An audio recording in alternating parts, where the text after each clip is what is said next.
AI 회사들이 지금 치킨 게임을 하고 있다. 이 과정에서 제일 혜택을 보는 회사가 누구냐? AI 왕이 탄생하는 조건이 무엇인지. 네, 안녕하십니까. 5살도 이해하는 경제 오이경이라고 합니다. 오늘은 제가 박종훈의 지식 한방 동영상을 쉽게 설명을 할 예정인데요. AI 버블 붕괴, 더 큰 태풍 온다, 이것에 대해서 말씀드리겠습니다. 이 동영상에서 결론부터 말씀드리자면요. 첫 번째는 지금 AI 회사들이 지금 치킨 게임을 하고 있다라고 하고 있어요. 치킨 게임은 뭐냐면요. 서로 죽을 때까지 싸우는 거거든요. 어떤 회사들이냐? 이제 알파벳, 이제 구글이죠. 메타, 아마존, 그리고 마손. 이 4개 회사들이 지금 치킨 게임을 하고 있어요. 서로 치고받고 싸우는 거죠. 그래서 이 과정에서 제일 혜택을 보는 회사가 누구냐? 이제 엔비디아다. 왜냐면 금을 캘 때 이제 엔비디아는 무슨 역할을 하냐면요. 이제 곡괭이를 이제 파는 회사거든요. 엔비디아만 이제 곡괭이를 많이 팔고 있는 시대다라고 볼 수 있거든요. 이제 두 번째는 뭐냐면요. 여기서 지금 치고받고 싸우고 있지 아직 위너가 아직 나오지 않았어요. 이게 그 소위 말해 AI를 이제 지배하는 자가 아직 안 나와 있거든요. 그래서 그 사이에 이제 두 번째 무슨 일이 있을 거냐면요. 주식이 계속 내려갔다 올라갔다 또 다시 내려갔다 올라갔다 카오스가 이제 올 거라고 얘기를 합니다. 이제 AI 버블이냐 아니냐 뭐 이런 내용이 계속 나오면서 이게 좀 흔들림이 있을 거다라고 얘기를 했습니다. 세 번째로 무슨 일이 있냐면 결국에는 AI 왕이 이제 탄생을 할 것이다 라고 얘기를 했습니다. AI 왕이 탄생하는 조건이 무엇인지 이렇게 설명할 건데요. 결론부터 말씀드리자면 지금은 AI 왕이 아직 없다. 그래서 지금 AI 버블이냐 아니냐 이거에 대해서 얘기를 할 것인데 근데 결국에는 AI 왕이 생길 것이다. 이게 핵심이라고 볼 수 있습니다. AI 왕이 될 수 있는 4가지 방법이 있습니다. 첫 번째는 이제 네트워크 효과거든요. 무슨 내용이냐면요. 사람이 많아지면 많아질수록 더 많은 사람들이 가입을 한다. 이제 한번 가입하면 떠나기 어렵다. 이런 내용이거든요. 탈퇴가 어려워서 락인 효과가 생긴다. 그러니까 한번 들어오면 빠져나오기 힘들다. 이런 뜻이거든요. 그래서 여기서 이제 예를 들었는데 쿠팡이거든요. 쿠팡이 최근에 3,300만 명의 이제 개인정보가 털렸지 않습니까? 이 쿠팡에 있는 정보가 한국 사람이 아닌 중국 사람들한테 이제 데이터가 넘어갔다고 해요. 그럼에도 불구하고 사람들이 대부분 쿠팡에서 떠났다, 못 떠났다, 탈퇴하지 못했다라고 합니다. 왜냐하면 지금 쿠팡을 이용하는 사람들이 많고 너무 편리하고 하다 보니까 탈퇴를 못해요. AI 왕이 되려면 이런 쿠팡 같은 회사가 돼야 된다. 아무리 3,300만 명의 그 개인정보가 털리더라도 그래도 탈퇴가 어려운 회사가 돼야 된다. 자, 그리고 이제 두 번째, 이제 데이터 독점입니다. 그래서 데이터 독점이 무엇이냐? AI는 뭘 먹고 사냐면요. 결국에는 이제 데이터거든요. 그래서 구글의 지금 제미나이 뭔지 아시죠? 제미나이가 이렇게 생겼습니다. 제가 여기서 질문을 하면 바로 이렇게 대답을 해줍니다. 한국 겨울 올해 얼마나 추울까? 어떤 대답이 나온지 한번 보겠습니다. 지금 사람처럼 이렇게 대답을 했지 않습니까? 어떻게 가능하겠습니까? 결국에는 데이터를 겁나 많이 모아가지고 이런 결과값을 이제 이뤘거든요. 그래서 결국에는 데이터가 핵심이거든요. 여기서 무슨 얘기를 하냐면요. AI에서는 데이터가 독점이 어렵습니다. 예를 들어서 무슨 내용을 얘기를 했냐면요. 딥시크에 대해서 말씀을 하셨거든요. 박종훈 기자님이. 딥시크가 뭐냐면요. 이게 중국 챗 GPT라고 생각을 하면 됩니다. 엄청난 저렴한 비용에도 불구하고 챗 GPT 같은 걸 만들었다라고 이렇게 했는데 근데 여러분 이게 시간이 지나면서 사람들이 무엇을 깨달았냐면요.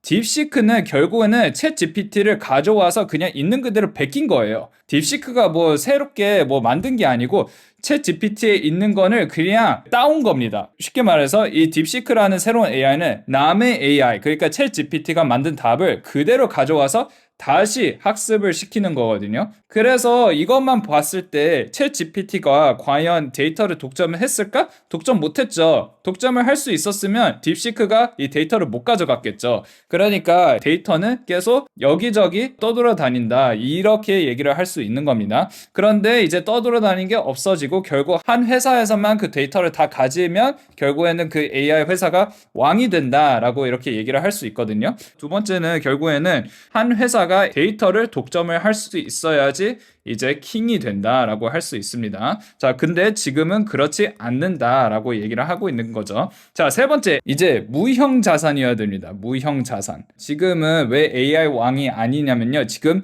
유형 자산이 엄청나게 많기 때문이다. 자, 이제 유형 자산이 뭐냐면요. 손으로 만질 수 있는 자산이거든요. 예를 들어서 데이터 센터라든지 큰 장비라든지 서버라든지 인프라라든지 그 손으로 만질 수 있다는 거는 무슨 뜻이냐면요. 시간이 지나면 지날수록 어떻게 된다? 더 늙어진다. 그러면 늙어지면 값어치가 떨어진다. 이거는 어려운 단어로 뭐라고 얘기를 하냐면요. 감가상각이라고 합니다. 감가상각. 오래되니까 이제 고장도 나고 그래서 가치가 계속 떨어질 거다. 그런데 이제 왕이 되려면 이런 게 필요가 없어지고 다 이제 무형 자산 쪽으로 이렇게 바뀌어가야 되는 거다라고 이렇게 얘기를 하는 거거든요. 그래서 예전 빅테크 보시면요. 페이스북 같은 경우는 데이터 센터 이런 거 없었습니다. 결국 웹사이트 하나로 돈 많이 벌었거든요. 그리고 뭐 구글도 마찬가지입니다. 그래가지고 이런 게 많이 없어야지 결국 왕이 될 수 있습니다. 왜냐하면 비용이 많이 없어야지 돈을 결국에는 벌 수 있기 때문에 그래서 무형자산이 대부분이어야지 AI 왕이 될 수 있다라고 이렇게 볼 수 있습니다. 네 번째도 거의 비슷한 내용인데요. 단어가 어려운데 한계 비용이 제로가 아니다라고 이렇게 얘기를 하는데 저도 이게 뭔 소린가 했어요. 처음에. 쉽게 말해서 무슨 내용이냐면요. 전기 비용이 계속 많아질 거다라고 하는 거거든요. AI를 사용자가 많으면 많을수록 그 전기가 더 많이 필요하다 이거거든요. 그래서 모델이 더 커지면 커질수록 또 전기가 더 많이 필요하고 모델이라는 게 뭐 예를 들어서 더 업그레이드 버전이라든지 그러면 이제 비용이 많이 들어가고요. 데이터 센터도 더 많이 필요하니까 어찌됐든 그것도 이제 전기가 더 많이 필요하지 않습니까?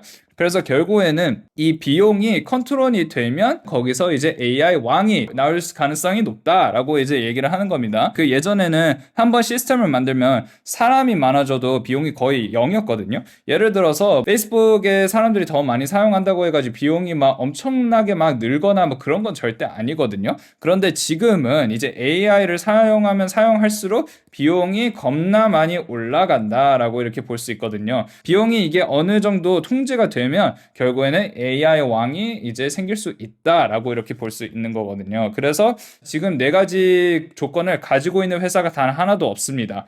누가 돈을 버는 것이냐? 결국에는 이제 엔비디아입니다. 엔비디아는 지금은 말씀드렸듯이 곡괭이를 파는 회사거든요. 곡괭이가 결국 뭐냐? 금을 캐는데 필요한 이제 도구를 파는 회사인데요. 지금도 어떻게 보면 GPU라는 것을 이제 팔고 있지 않습니까? 그래서 이게 하드웨어인데 결국에는 소프트웨어에서 그 돈을 버는 게 아니고 하드웨어. 결국에는 이 소프트웨어 회사가 AI 왕이 돼야 되는데 지금은 소프트웨어 회사가 돈을 버는 게 아니고 즉 엔비디아 같은 하드웨어 회사에서 돈을 많이 벌고 있다. 그래가지고 이거 자체가 버블같이 보일 수도 있다라고 이렇게 그 동영상에서 얘기를 하는 거거든요.